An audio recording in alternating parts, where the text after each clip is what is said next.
Kali ini saya akan membahas cara memahami dan menulis paragraf deskripsi.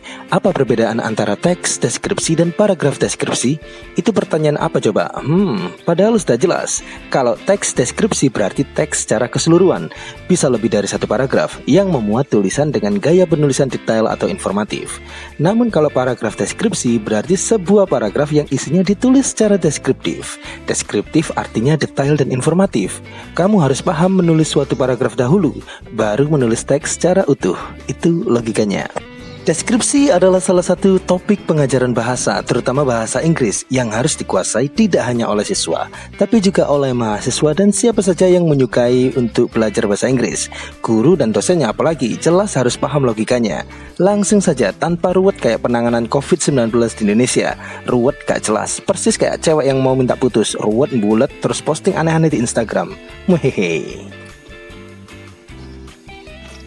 Apa itu paragraf deskripsi? Paragraf deskripsi adalah paragraf yang muat isi yang ditulis dengan cara deskriptif. Deskriptif artinya menguraikan detail dan informasi dari apa yang dibicarakan. Apa yang dibicarakan dapat berupa sesuatu, seperti hewan atau tumbuhan, bisa juga objek atau benda mati, bisa juga tempat, bisa juga manusia atau apapun. Semua hal bisa dideskripsikan karena semua hal memiliki sesuatu yang bisa diuraikan. Tujuan dari tulisan deskriptif adalah memberikan informasi yang jelas dan lengkap kepada pembaca. Memang tidak ada yang lengkap di dunia ini, namun pastikan informasi umum dari sesuatu yang dibicarakan sudah terjelaskan. Misalnya, ciri fisik dan ciri mental. Misal, kamu mau menulis tentang Lisa, pastikan Lisa itu kambing atau manusia, warnanya apa, penampilannya bagaimana, suka makan apa, pemarah apa ngambekan, dan lain sebagainya.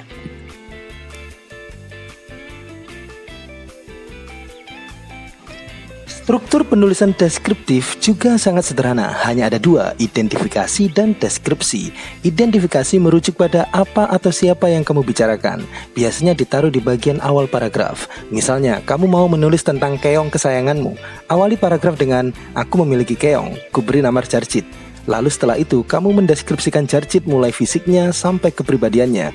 Jadi deskripsi itu detail, tapi masalahnya karena itu hewan, maka jangan kepribadiannya, tapi kebiasaannya. Beri itu deskripsi dengan detail dan spesifiknya, ciri khusus yang melekat pada objek atau seseorang. Itu adalah poin utamanya. Ciri-ciri tulisan deskriptif ada beberapa. Berikut ini ciri-ciri yang biasanya kalian jumpai secara umum. Ada objective exploration, simple present tense, adjective that matter, figurative language.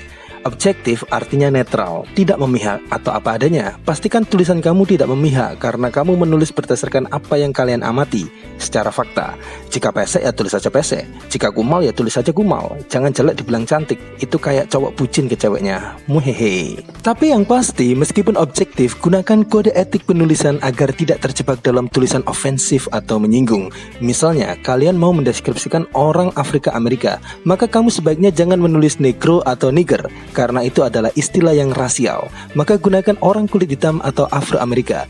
Jangan gunakan kata goblok, tolol, idiot, dan sejenisnya. Gunakan kata kecerdasan lebih rendah, kurang pemahaman, dan lain sebagainya. Itu adalah kode etik penulisan. Lalu penulisan semaksimal mungkin gunakan simple present tense. Tulisan deskriptif menuntutmu untuk menulis secara objektif. Objektif artinya berdasarkan fakta yang ada. Fakta hanya bisa ditulis dengan simple present seperti ice is cold, fire is hot, cewek selalu benar, dan lain sebagainya. Muhehe. Fakta wajib menggunakan simple present. Dan untuk mendeskripsikan, gunakan simple present karena itu menjelaskan fakta, dan fakta menjelaskan objektivitas. Lalu ada adjectives that matter. Maksudnya adalah pemanfaatan kata sifat untuk menguraikan kata benda yang begitu penting dalam tulisan deskriptif. Dalil dasar kata sifat adalah menerangkan kata benda atau memperjelas kata benda, memberi deskripsi kata benda, memberi informasi detail ciri dari suatu kata benda. Makanya, kata sifat dalam deskripsi begitu penting. Lalu ada figurative language, ini adalah majas. Dan fungsi majas adalah untuk mempertegas makna melalui berbagai teknik seperti membandingkan, mengulang, mengandaikan, dan lain sebagainya. Kalian pahami ini di mata kuliah sastra atau linguistik. Contoh, kamu mau mendeskripsikan betapa jahatnya mantanmu. Kamu tinggal saja nulis, saya punya mantan namanya Rosa, rodok sangar. Dia itu jelek, burik, seperti klepon yang dicampur boraks. Kalimat seperti dicampur boraks adalah majas perumpamaan. Itu sah digunakan dalam tulisan deskriptif. Namun satu kuncinya, jangan terjebak dalam subjektivitas. Pastikan Anda menulis secara objektif. Itu adalah pasal yang pertama.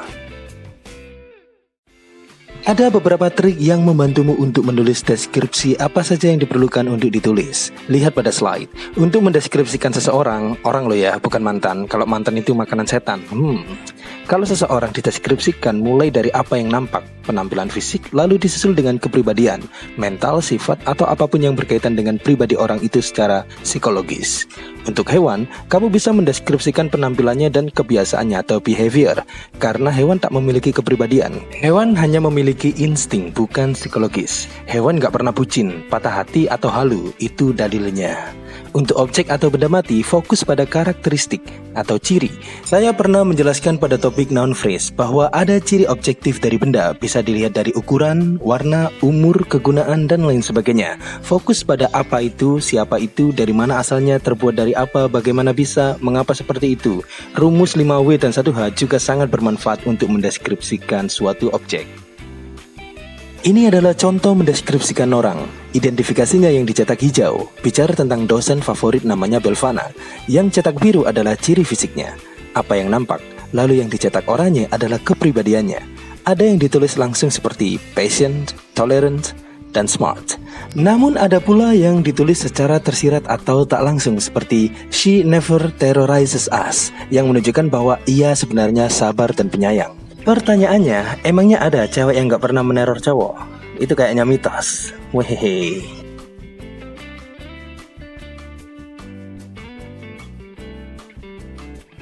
Contoh berikutnya, mendeskripsikan boneka penguin. Logikanya sama dengan yang sebelumnya, bedanya ini benda, bukan manusia. Maka kamu tak perlu mendeskripsikan kepribadian boneka, karena boneka benda mati, tak memiliki hati. Wehehe.